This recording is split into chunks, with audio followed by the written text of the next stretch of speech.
Good day and welcome to Jindal Shaw Limited Q2 FY25 earnings conference call hosted by PhillipCapital India Private Limited. As a reminder, all participant lines will be in the listen-only mode and there will be an opportunity for you to ask questions after the presentation concludes. Should you need assistance during the conference call, please signal an operator by pressing the star then 0 on a touch-tone phone. Please note that this conference is being recorded. I now hand the conference over to Mr. Vikas Singh from PhillipCapital India Private Limited. Thank you and over to you, sir. Thank you, Steve. Good morning, everyone. On Jindal Shaw 2Q FY25 earnings call. From the management side, today we have with us Mr. Neeraj Kumar, Group CEO and Whole-Time Director, Mr. Vinay Gupta, President and Head Treasury, Mr. Narendra Mantri, President, Head Commercial and CFO, and Mr. Rajiv Goyal, Vice President, Group Corporate Finance and Treasury. Without taking any much time, I hand over the call to Mr. Neeraj Kumar for his opening remarks. Over to you, sir. Good morning, investors. Good morning, friends and other stakeholders who have dialed into this conference. Last week, towards the end, we had our board meeting. We have announced our September ending results. On a standalone, we have rupees 4790 crores as a top line, as opposed to rupees 4417 trailing quarter. Last year, same second quarter, September end, was 4611. Now, if we look like this, it looks like we have hit a plateau where more or less between 4,500 and 4,700 crores of top line quarter on quarter is what is indicating here. But if you compare half year to half year, this half year and the last half year, then the growth trend continues.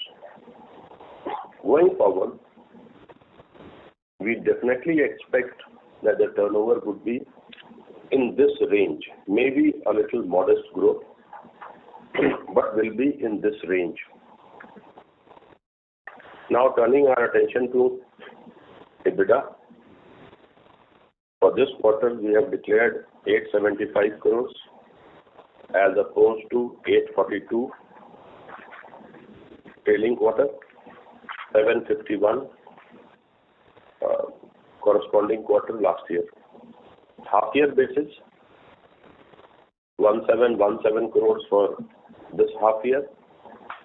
Last half year was 1364. So, if we compare the quarter-on-quarter results, you will see a marginal dip in the EBITDA percentage, even though there is a modest increase in the top line. The primary contributor being higher steel prices. The coal price is stable, is moving in a band, but the steel prices have shown a certain increase. Also, when we look at the mix of the revenue, earlier we had achieved higher percentage of exports as compared to this quarter. So the combined impact of this is that on an aggregate basis, the EBITDA has grown, but in percentage terms, you will see a slight dip.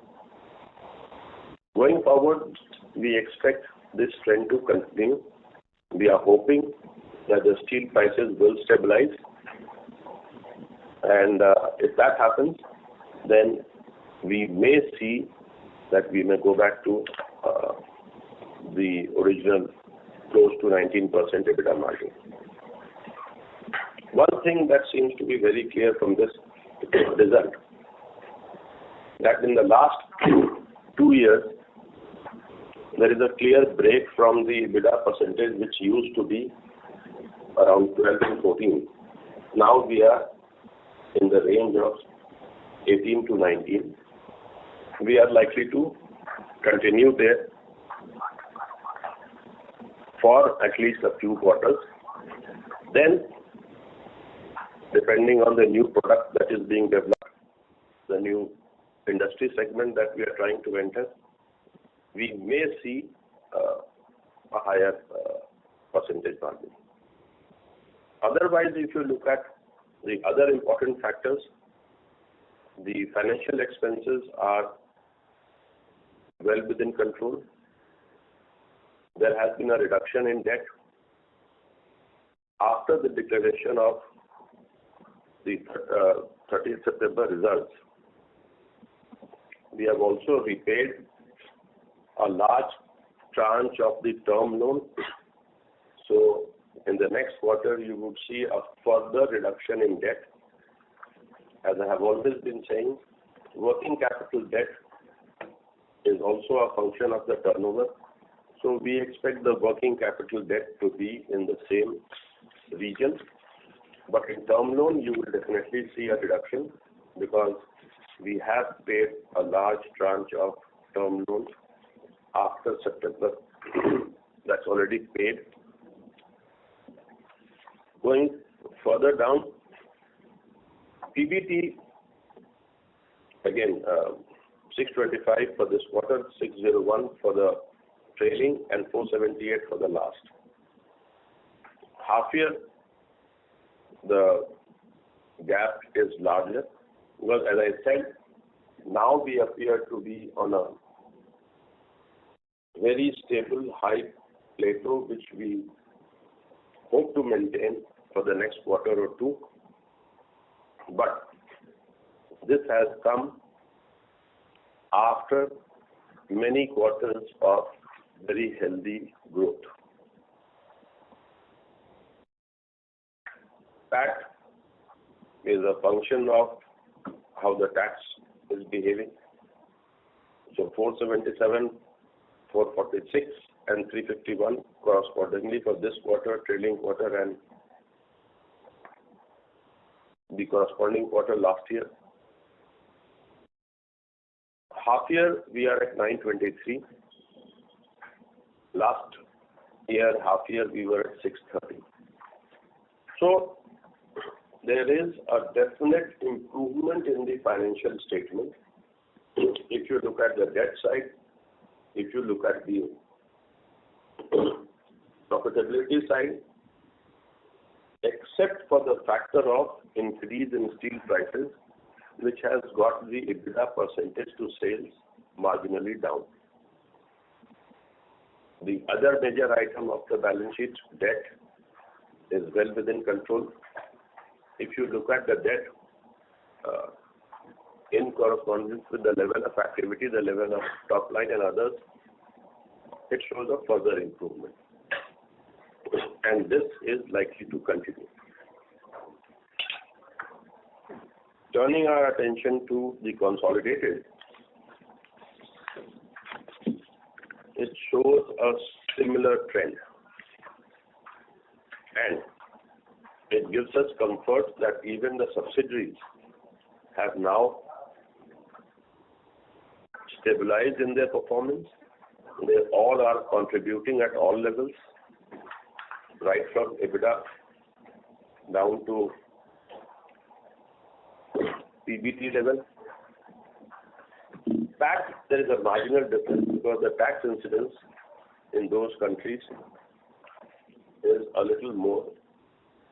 So till PBT, the subsidiaries have also contributed. Looking at the current order book, looking at the current market scenario, is likely to continue. One caveat, Middle East. If Middle East goes out of control because of Israel, Iran, Israel, Yemen. Then when we may see some disruption in the transportation through the channels. But we hope that we don't get to see that situation, but that is out of our control, and if that happens, then we will have to definitely bear the consequences as the entire world would bear. Looking at the order book, stable position, 1.6 billion. As I have already said, the export as a percentage of total revenue has come down. There are a lot of international transactions which are in the pipeline. International contracts are in the pipeline, and we hope to catch on the export percentage, because the sweet spot for our export domestic mix is above 20-25%, and we are happy if it goes up to 35 to 40%. So that's a sweet spot. Currently, we are below that sweet spot because the export market, a lot of projects have just been completed. New projects are in the pipeline. Domestic, we have seen a lot of growth on the infrastructure in India, leading to a lot of contracts, profitable contracts in the domestic market. The debt, just to go over the figures, currently it stands at long-term debt 1185, working capital 2226, which is total 3411 as compared to 3992 of the June quarter. This trend is likely to continue. Working capital would be dependent on how the working capital is utilized. One reason that we are seeing a decline in the working capital is also because now the export orders have been finished. So export orders typically tend to have a higher working capital cycle, and therefore the working capital utilization is typically higher when you compare it with the domestic orders. On the consolidated basis also, the trend continues, but it's a much sharper trend as opposed to 4585 for this quarter. Last quarter it was 5475. So there you see the gap is higher, primarily because the overall debt scenario is improving both on the long-term side as well as on the working capital side.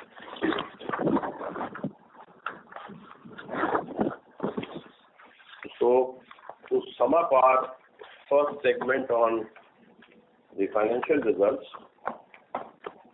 Jindal SAW, along with its subsidiaries, have reached a stable platform which is high after a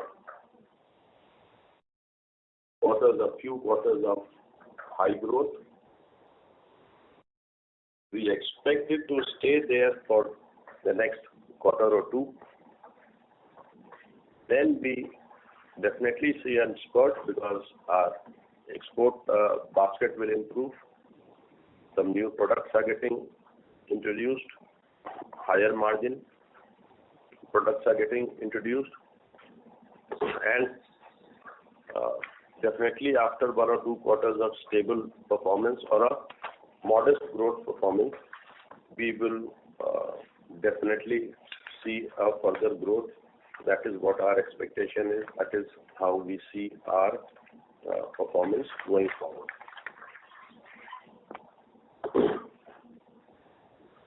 Now, changing our focus to the other factors which impact our business. The business environment is good, both in the export segment as well as in the domestic segment. Demand is good, stable, because of the continuity of the government. All the projects are continuing. Even though we are seeing a little plateauing in the Jal Jeevan Mission, the state level projects which are also being funded by the multilateral agencies, that is on an increase. So that more or less compensates the water segment, where the Jal Jeevan Mission is seeing a little plateauing. The state level projects are seeing an upward trend. Most of the states are now catching up on this water infra focus. Oil and gas continues to be robust. India's focus on oil and gas is improving. Now, the East Coast is also catching up. Earlier, it was more in an exploratory stage. Now, they have reached a stage where they would start getting into the production stage. That has given rise to deep sea drilling and deep sea development of wells, which is good news for our higher grade pipes and tubes. Also, premium connections.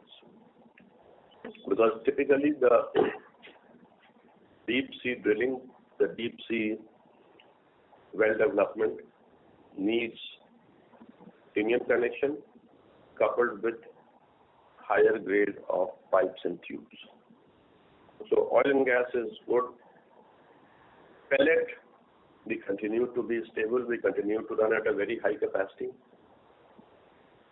And that trend is continuing. Industrial sector is showing a robust growth, where now with our seamless and stainless, we are addressing that and we are entering new segments. We are also focused on defense, nuclear, atomic, and other segments which typically tend to be of higher margin.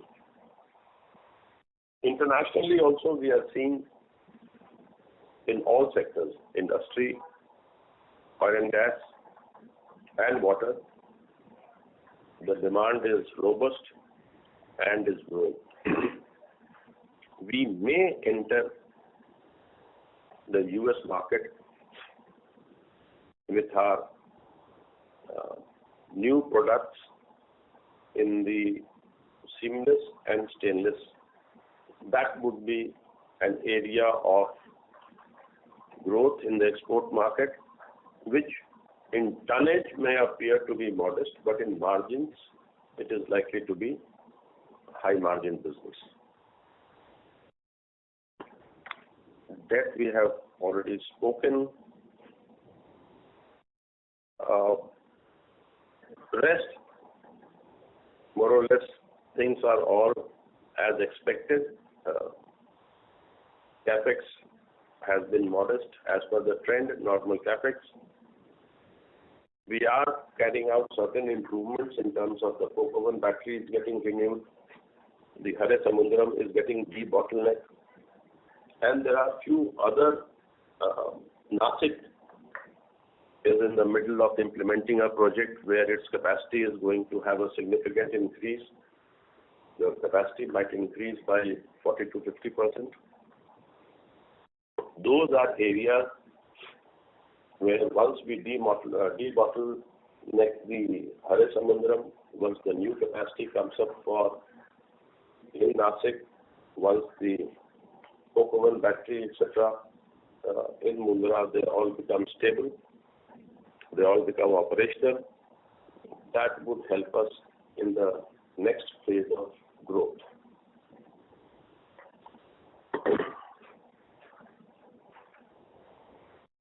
At present, do we have any large fund requirements? The answer is We haven't announced any new project as yet, but we definitely have a few things on the drawing board. We are examining those possibilities very closely because as with the current capacity, with the current performance, we have got a nice platform. Definitely we would like to build on that. So few things are on the drawing board, few things are being examined, but once we have zeroed in something, definitely you will get to hear from me in my subsequent investor call, which happens every quarter.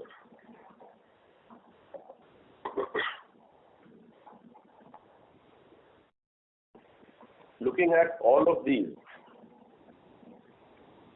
if you see the overall parameters of ROCE, etc., they are showing a improving trend. The EPS has gone up. The ROCE and those parameters are also under a big control.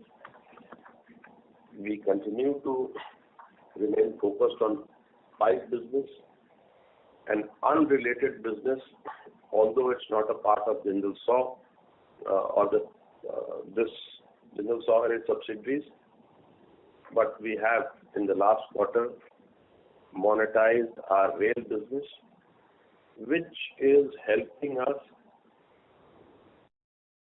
focus our management bandwidth and the group-wide resources, because this rail wagon business, which we were incubating for some time, we have monetized it. It was a 100% equity deal in one stroke, and that has given the group some resources to redeploy and also has given an opportunity for the management to focus on its core businesses.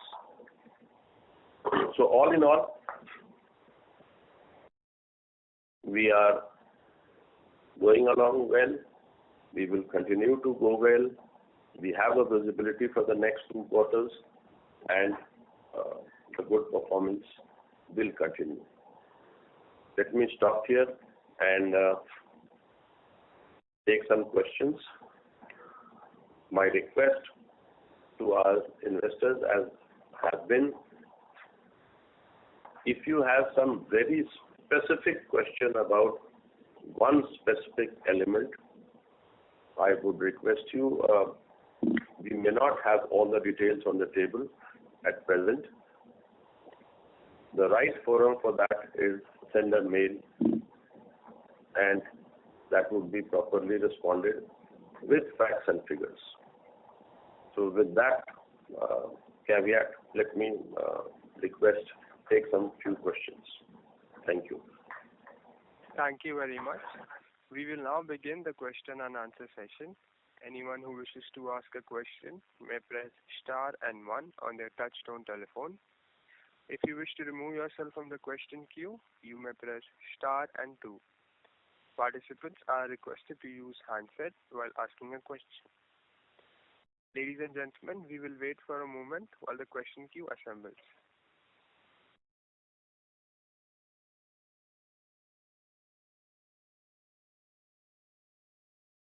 The first question is from the line of Ajay Sharma from Maybank. Please go ahead. Yeah, hi. Thanks for the detailed update. So can you talk in detail about this Nashik and the coke oven and the debottlenecking as to what will be the impact in terms of capacity and also in terms of the cost? Okay. Let's start with the coke oven, which is in Mundra. In Mundra, in Parakpur, we already have coke oven batteries. One of the battery had lived its life, and therefore we are putting up a new facility which is now close to getting fully commissioned. It would be a new technology, vertical push based coke oven, which is more environment friendly, will give us higher generation of electricity, and will also improve the coke productivity, which will help us support our blast furnace even in Harisamundaram. It is very close to getting commissioned. The total expenditure over the next few years on the coke oven battery has been in the range of 300 to 350 crores. This will, as I said, be more environment friendly, new technology, longer life, self-sufficiency in coke, and higher heat recovery, so higher electricity. Nasik. As you know, Jindal saw Nasik plant, which is co-located with the joint venture with Hunting for the premium connection, is focused on seamless pipes and tubes. There, we had, after piercing, 2 lines. One was for 7 inches and below, the other one was going up to 16, upward of 7. But our piercer was 1. So one piercer was feeding both lines. Now, we are making both lines independent. So we are putting up a new piercer, we are putting up a new rotary hearth furnace. So now the line for smaller diameter, 7 inches, 8 inches and below, pipes and tubes, will have its own dedicated rotary hearth furnace, piercer. A new rotary hearth furnace and a piercer is being planned for the line which is higher diameter, 8 inches and above, going up to 16. We are trying to enhance the diameter also and try and make up to 18 inches. Here, the total expenditure would be in the vicinity of 200 crores spread over 2.5, 3 years. We expect to commission the project sometime next year. Once this happens, then the capacity of Nasik plant in terms of pipes and tubes, both line put together, would be in the vicinity of 3.5 to 4 lakh tons, depending on the sizes and the product mix thickness, which will be a 40 to 50% jump of the existing capacity. This, I would say, marginal investment would give a significant rise in the capacity, would also help us in the production planning and control, where the feeding of billets down to finishing can be planned much better, and the plant can run continuously for larger number of days in a year. This is being done on the hope and on the business environment, the demand that is coming up. Plus, the JV is now almost running full capacity. And the JV has the capability of threading all sizes and also above, which is not produced by way of a pipe. There we have the connector which goes up to, so the JV can do threading up to 36 inches. So this entire effort is to increase the capacity, to improve our presence in the premium segment, which is already very strong. We are the pioneers and currently the only one in this kind of a format in India, and would definitely yield in higher margin business. plus entry into some good segments. Harisamudram, similar effort. We are trying to optimize whatever is the possible output from the blast furnace. In blast furnace also, we have made an improvement of putting PCI, which is injecting pulverized coal into the blast furnace, which gives us higher hot metal. And now, additional spinning and finishing capabilities are being produced, are being planned and being put, so that the overall capacity of Harisamudram will also go up. Once everything is stable, all the machines are in place, all the finishing lines are in place, then the capacity of Harisamudram will go up to 3 lakh tons. That will make us among the top DI producing company in the country, with a large capacity in South and even larger capacity in West, which are the primary markets. The total capital expenditure, which is being planned over the maybe next 2 to 3 years, would be around in the vicinity of 200 crores. But the way all 3 projects have been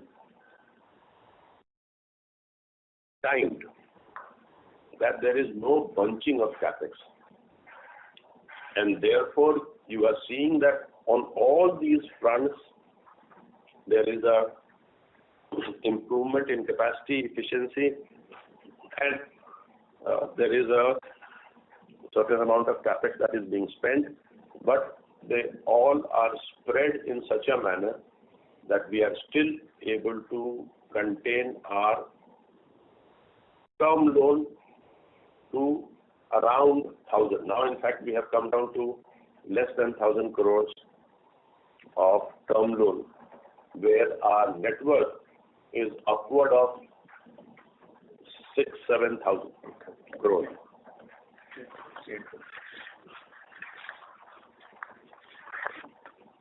That's very detailed. Thanks for that. And just a quick follow-up. So, I mean, I'm seeing, so your focus is more on margin rather than volume growth, is it? Because your volume growth has been a bit modest on the in the last few quarters, pretty flattish actually. So I'm just wondering, is the focus going to be more on improving EBITDA per ton rather than on volume growth?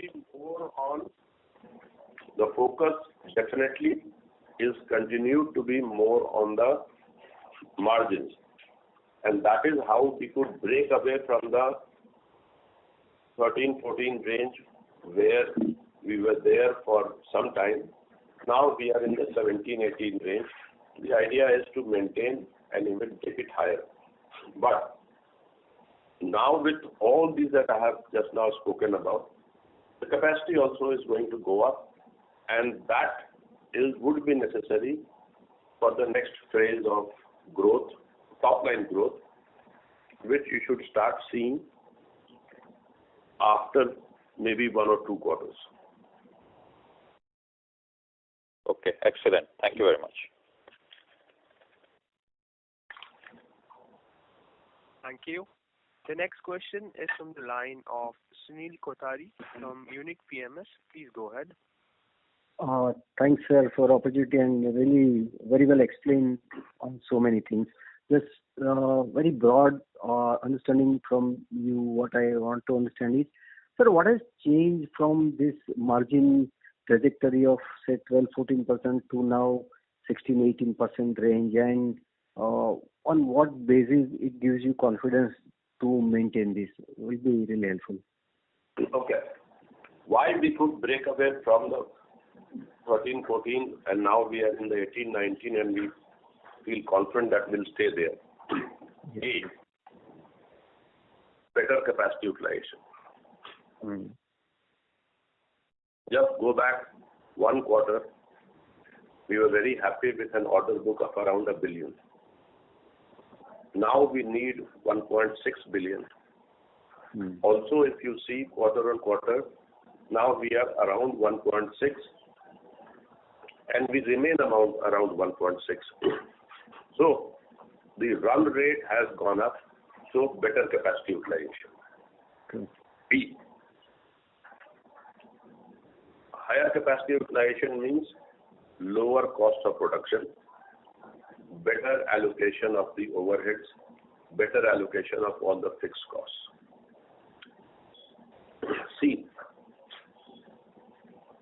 Higher demand means now the demand supply situation is also kind of balancing, so it's not a bloodbath in the competition, in a competitive market. D. There is a conscious effort to move more towards high value add products, higher grades, and all this is possible because the business environment is conducive, is allowing us to do all this that I have spoken about. The net result is moving into 18, 19 and hoping to go even further.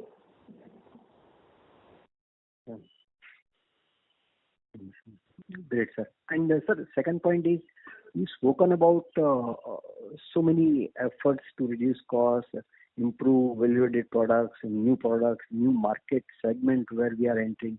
Do you have any number in mind over the next 3 years from current, say, some percentage to what range you want to reach? Any indicative figure will be helpful.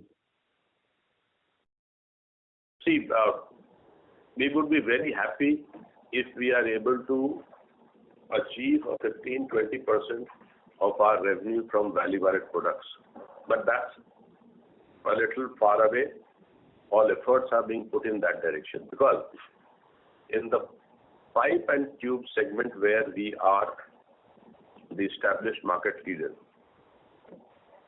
market acceptance takes some time. You have to go through lot of tests, lot of trials, vendor approvals, accreditations, API has to see it, ISO has to see it. So you are being watched from every side. Only then the market is going to accept you and only then you will start earning. So we definitely are focused on all these, but it will take us few years, maybe year and a half, where we get all the vendor qualifications that we are hopeful of. I have already hinted to you, we are wanting to enter a new segment in US with a new product. Currently, we are in the process of getting ourselves qualified by those vendors. So it takes time, but once you are there, then you have to just continue to perform, service your client well, deliver the right quality on time, and then you can have a stable performance. Correct. Great, sir. Thanks a lot and lots of good wishes. Thank you. The next question is from the line of Deepak Lalwani from Unifi Capital. Please go ahead. Hello, sir. Thank you for the opportunity. So my question was on the order book and your commentary, on the top line that you made. See, basically, our order book is down sequentially, not by a big margin, but slightly. So can you just indicate, what is the reason for this, whether it is domestic market or whether it is export? If you can pen down where exactly the order inflows are lower today and your outlook for this going forward. Yeah. Okay. If you look at now the order book in terms of quantity is actually high. The order book at present we are at 17.38 lakh tons as opposed to the overall order book of 16.17 lakh tons. If you look at the large dia, there is a slight dip. Overall, in terms of value, June quarter we had an order book of $1.64 billion. Now we are at 1.61. The major shift that if you see, we had a export basket of 32%, which in this quarter has come down to 12%. This is largely due to some of the big, large export orders have been completed, have been fully executed, and some new export orders are in the pipeline. We hope to improve the export basket from our current 12 position back to the 2025 and higher range. That is the broad breakup of order book. Let me assure you,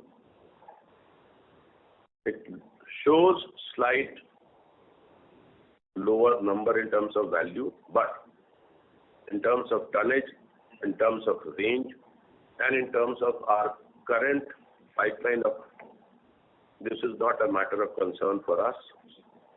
We will catch up very soon.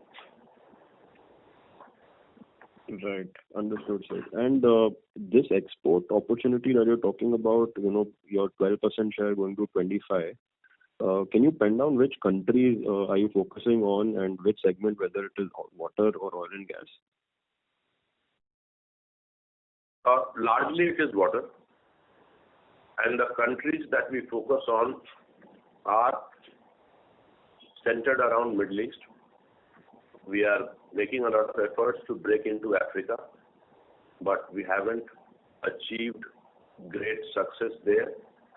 Egypt is one country where we have entered with a relatively large order, and we are trying to build in North America. So basically in the export market, our focus area is going to be MENA, MENA, which is Middle East, North Africa. Because we have a freight advantage, we have a time advantage. From our Mundra plant, both the entire MENA region is 6 to 7 days of sailing. The only caveat, the concern, is the geopolitical situation in the Middle East. Understood. Got it. And sir, you had a comment on the domestic business where the Jal Jeevan was sort of plateauing and the state's doing well. So how should one read this comment? Whether is it going to be stable and then pick up as the central government funds in more projects, or are we at a very turbulent stage today? If you can give some idea. No, I won't say it's a turbulent stage. As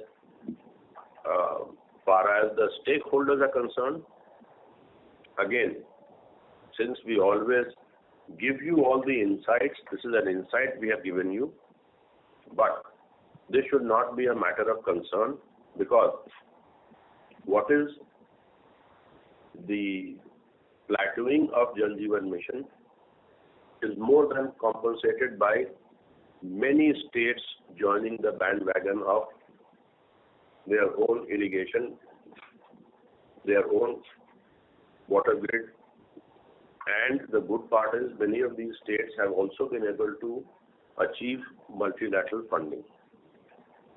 So the overall scenario is stable to grow. This is an internal adjustment that is happening.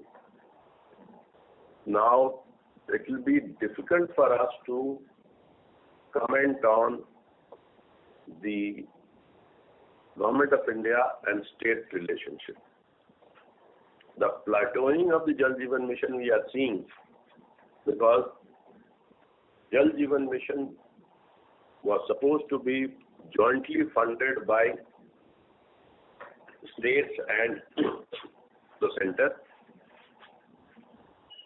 In many states, we are seeing that they are falling a bit behind in providing their contribution. Probably they are conserving their resources and focusing on the state level development or state level initiatives in a similar segment. That appears to be the macroeconomic scenario on Jal Jeevan. But is this a matter of concern? I don't think so. Because Jal Jeevan Mission continues to be a major initiative of central government, and they will continue to find ways and get the state around to contribute their funding as well. So to conclude in one line, no matter of concern, demand to stay stable, a mix of Jal Jeevan or center-related projects and the state-related projects continue to grow together. Understood. Okay. That was a great commentary. So on the profitability side, if I look at all the DI pipe players in the entire market, right? So all the players have benefited from the lower raw material prices, and hence they're able to make higher profit per on a ton basis. And going forward now, when we book the new orders, should we assume that this benefit of the lower prices have been passed on to the customer, and hence a normalization of profit should happen? And if you can just give an outlook of how should this pan out, this situation pan out? At this point of time, the way we are positioned on ductile iron pipes and our order book, all the prices have been locked in for close to a year. And definitely, if the prices are softening, subsequent orders would reflect, because now many players have expanded their capacity. Also, there are new entrants in the DI market. So, the market trend, the demand supply and the price trend to some extent getting correlated to the raw material would definitely happen. But for us, we are fully booked for the next few quarters, and that would not impact our profitability in the next few quarters. Because we always do long-term planning. Once we have the order, we try and line up the shipment for the coal, the iron ore. Also, we try and have a long-term purchase agreement so that we achieve a natural hedge. Understood. And sir, in your initial commentary, you had... Sorry to interrupt, Mr. Deepak. Could you please fall back in the question queue for further questions? Sure. Thanks. Thank you. Ladies and gentlemen, in order to ensure that the management is able to answer questions from all participants, please limit your questions to 2 per participant. The next question is from the line of Riya Mehta from Equitas Investment. Please go ahead. Hello. Thank you for giving me the opportunity. So my first question is in terms of we're doing amazing in the hunting, and even our order book has grown by 20% on even a lower base. But what are your plans here, and are we going to do majorly job work business, or how is it going to pan out? So could you elaborate more on the opportunity of hunting, and what kind of orders are we seeing? Madam, hold. Madam, you will have to repeat your question, maybe be a little slower and louder, because I could not get the whole question. Sure. So I was just saying, in terms of hunting, our daily with hunting, we are doing good there, and we are seeing order book increase almost by 20%. So I was wondering what all initiatives are we taking there? And your commentary mentions that it's majorly job work business. So are we doing this for other people, or are we doing for Jindal Saw? And what kind of capacity additions are we seeing or over there? Okay. Hunting, this is the first full year of operation. When I say hunting, I mean the JV. For JV, this is the first full year of operation, and we are very happy to note as a shareholder that they have turned profitable right till bottom line. So the JV is doing well. They are almost operating at capacity. Now this business structure of job work versus working for own. Going forward, you would see a slight shift because first few months of the year, the JV was yet to get the API license after they got the license for premium threading. And that's why Jindal Saw used to win the contract and then get hunting to do it on a job work basis. Now, hunting fully functional with all necessary accreditations, slowly you will see that hunting will also make its presence felt in the market, where Jindal Saw would be the supplier of pipes and coupling blanks to the JV, who would thread it and will be responsible for selling it. So that's how it's likely to move. Now, since hunting is already operating at very high capacity, also they are earning cash, they are building network. We are in discussion with our partners, hunting, to see if there is scope and if both of us align to increase the capacity of premium connections. Because as I said, because of the higher drilling activity in East Coast, with more wells reaching a development stage, the demand for premium connections are likely to go up. But expanding the JV would be a joint decision taken by Jindal Saw and Hunting Singapore.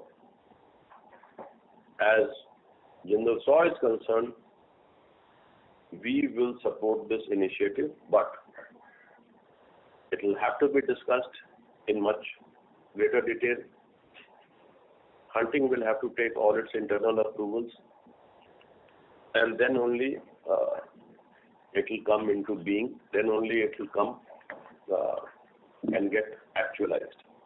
So it's on the drawing board, discussions are on, and once we have arrived at a decision, we will definitely let you know.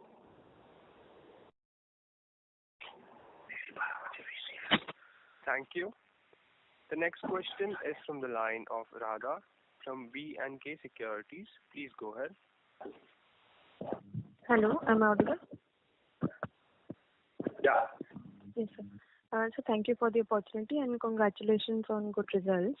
My question was, you spoke about entering the US market in seamless and stainless steel segment. So currently, are we selling these products entirely in India, or we also have exports in this? And also, could you talk a bit about the anti-dumping scenario in US and our competitive edge especially when compared to China in that market? We have a export order book even in those segments at this point of time, although it is much lesser, and we would definitely want to improve. Now, the kind of segments that we want to enter US, it will be a higher grade,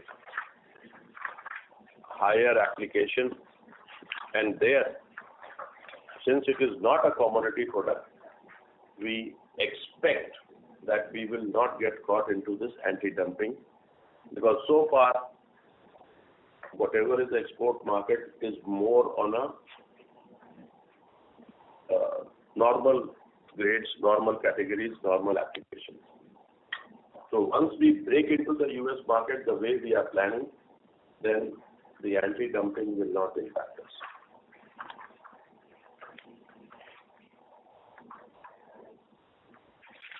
Thank you. Ladies and gentlemen, due to time constraint, that was the last question for today's conference call. I now hand the conference over to Mr. Vikas Singh from Phillip Capital India Private Limited for their closing comments. Thank you, Steve. Investors very much. Yeah, thank you, investors, very much. And with result, hope to see you next quarter.